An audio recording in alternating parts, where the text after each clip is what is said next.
हाय guys, myself Pranav Mishra. आज हम start करने वाले हैं स्टैंडर्ड 10th की फिजिक्स का one of the most important chapter जिसका नाम है इलेक्ट्रिसिटी। हिंदी बोलते हैं इसको विद्युत। ओके, ध्यान दीजिएगा। सबसे पहले यहाँ पे एक टर्म आता है इलेक्ट्रिक चार्ज। हिंदी में इसको बोलते हैं विद्युत आवेश। इलेक्ट्रिक चार्ज क्या है, इसकी डेफिनेशन अगर देखें तो ये होगा,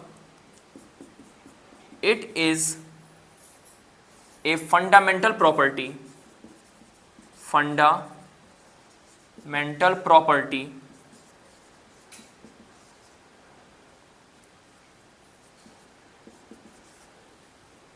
of any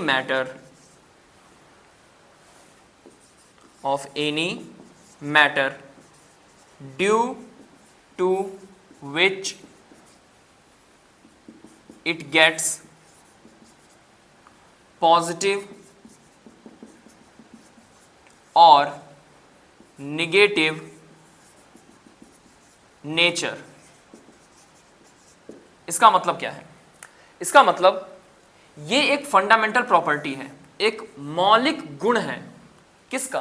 किसी भी मैटर का, किसी भी पदार्थ का, जिसकी वजह से या तो उस पर पॉजिटिव या निगेटिव नेचर आता है। उसी को हम लोग बोलते हैं इलेक्ट्रिक चार्ज। क्या बोलते हैं? Electric charge.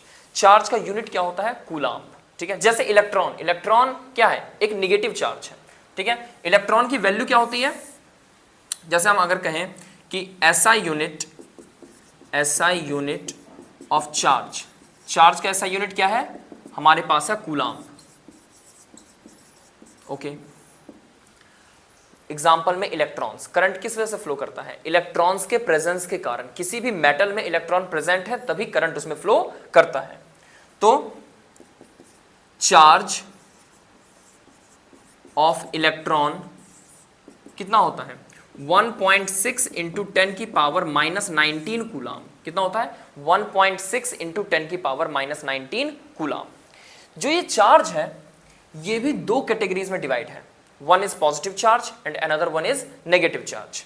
इसकी कुछ प्रॉपर्टीज होती हैं। प्रॉपर्टीज जैसे अगर सेम चार्ज आ गए, जैसे कि निगेटिव एंड निगेटिव, ये दोनों आ गए, या फिर और पॉजिटिव एंड पॉजिटिव, ये दोनों पास में आ गए। निगेटिव आ गए या फिर पॉजिटिव आ गए, तो हम क्या कहेंगे?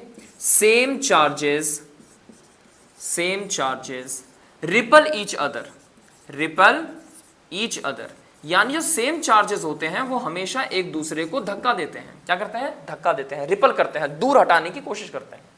वहीं पर अगर ऑपोजिट चार्जेस आ जाएं, सपोज नेगेटिव एंड पॉजिटिव, या फिर पॉजिटिव एंड नेगेटिव, अगल बगल हो, ठीक है, ऑपोजिट चार्जेस, तो उसमें क्या होगा? Always attract each other. हम क्या कहेंगे? Opposite charges always attract each other. Okay,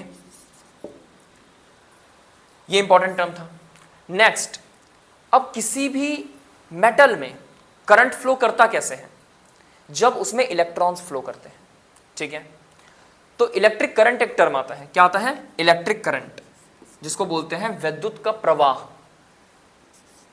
electric current, विद्युत प्रवाह या विद्युत का प्रवाह कह सकते हैं। इलेक्ट्रिक करंट क्या होता है?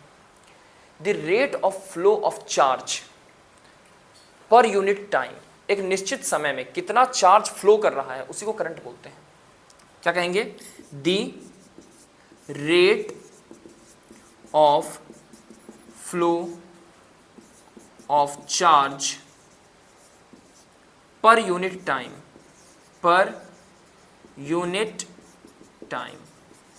The rate of flow of charge per unit time is known as current. Example, पहले इसके फॉर्मूला देख लेते हैं। जैसे इलेक्ट्रिक करंट का सिंबल क्या है? आई। क्या है? आई। मैंने क्या कहा? The rate of flow of charge के फ्लो का रेट। अच्छा, चार्ज का सिंबल होता है क्यू। क्या होता है? क्यू। ठीक है। पर यूनिट टाइम, ठीक है, एक निश्चित समय में कितना चार्ज फ्लो कर रहा है उसी को हम लोग क्या बोलते हैं? करंट। क्या बोलते हैं? करंट। तो I इज इक्वल टू हमारा हो जाता है Q अपॉन टी। क्या हो जाता है? Q upon T. अगर हम इसके SI यूनिट की बात करें तो इसके दो दो SI यूनिट होंगे। अगर हम फॉर्मूले के अकॉर्डिंग जाएंगे तो कूलाम का चार्ज का SI यूनिट क्या होता है? कूलाम। और टाइम का SI यूनिट क्या होता है? सेकंड। चार्ज का SI यूनिट कूलाम और टाइम का SI यूनिट सेकंड। तो हम इसका SI यूनिट कह सकते हैं कूलाम पर सेकंड। क्या कह सकते हैं? कूलाम पर सेकंड। या फिर इलेक्ट्रिक करंट का एक और यूनिट होता है जिसको हम लोग बोलते हैं एम्पियर। क्या बोलते हैं? एम्पियर। ओके, तो क्या हमने जाना? पहली चीज इलेक्ट्रिक चार्ज। इलेक्ट्रिक चार्ज क्या होता है? ये एक प्रॉपर्टी है जिसकी वजह से कोई ऑब्जेक्ट या तो पॉजिटिव नेचर रखेगा या निगेटिव नेचर रखेगा। निगेटिव नेचर रखता है इलेक्ट्रॉन्स के कारण और पॉजिटिव नेचर रखता है प्रोटॉन्स के कारण। ठीक है, तो इलेक्ट्रॉन का चार्ज कितना होता है? 1.6 × 10⁻⁻19 कूलाम।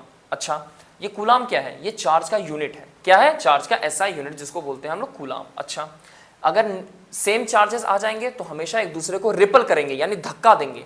निगेटिव निगेटिव धक्का देंगे, पॉजिटिव पॉजिटिव धक्का देंगे। लेकिन अगर ऑपोजिट चार्ज आ जाए तो हमेशा एक दूसरे के करीब आने की कोशिश करेंगे, यानी ऑलवेज अट्रैक्ट ईच अदर। अच्छा, इलेक्ट्रिक करंट क्या होता है? इलेक्ट्रिक करंट होता है कि एक निश्चित समय में कितने चार्जेस फ्लो हो रहे हैं, किसी मटेरियल में से, किसी ऑब्जेक्ट में से एक निश्चित समय में कितने चार्जेस फ्लो हो रहे हैं। जैसे मान के चलिए आपके पास एक रॉड है।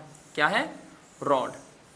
ठीक है, इसमें कितने इलेक्ट्रॉन्स फ्लो हो रहे हैं, कितने इलेक्ट्रॉन्स फ्लो हो रहे हैं।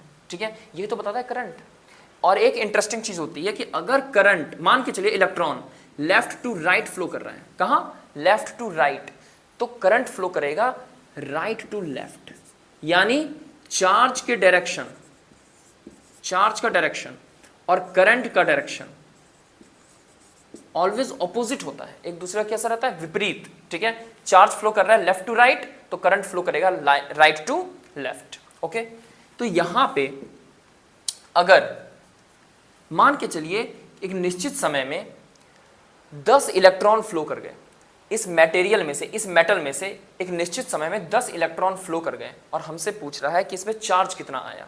ठीक है, तो चार्ज निकालने का एक फॉर्मूला होता है, Q = NE। क्या होता है? Q = NE। ठीक है, Q मतलब charge, N number of charges यानी कि इलेक्ट्रॉन्स, और E की वैल्यू ये फिक्स है 1.6 × 10⁻⁻19। ठीक है, यानी मान के चलिए एक इलेक्ट्रॉन का चार्ज है 1.6 × 10⁻⁻19 कूलाम। ठीक है, और यहां पर अगर 2 इलेक्ट्रॉन आ गए तो इस वैल्यू को 2 से मल्टीप्लाई कर देंगे, तो 1.6 का डबल कितना हो जाएगा? 3.2 × 10⁻⁻19 कूलाम। अगर 3 इलेक्ट्रॉन आ गए तो n की जगह 3 आ जाएंगे, तो इसको 3 से मल्टीप्लाई कर देंगे। 16 का 3 टाइम्स कितना हो जाएगा? 4.8 × 10⁻⁻19 कूलाम। ओके, तो इस तरीके से हम किसी भी मटेरियल के अंदर चार्जेस निकाल सकते हैं। जो भी इलेक्ट्रॉन की वैल्यू है उसको नंबर ऑफ चार्जेस से मल्टीप्लाई कर सकते हैं। इसी को बोलते हैं क्वांटाइजेशन ऑफ चार्जेस। क्या बोलते हैं? Quantization of charges. Okay, I hope आपको यहां तक ये चीजें समझ आई होंगी। ये है हमारे चैप्टर का पार्ट नंबर 1। इसके आगे हम नेक्स्ट लेक्चर्स लाएंगे। तब तक के लिए जय।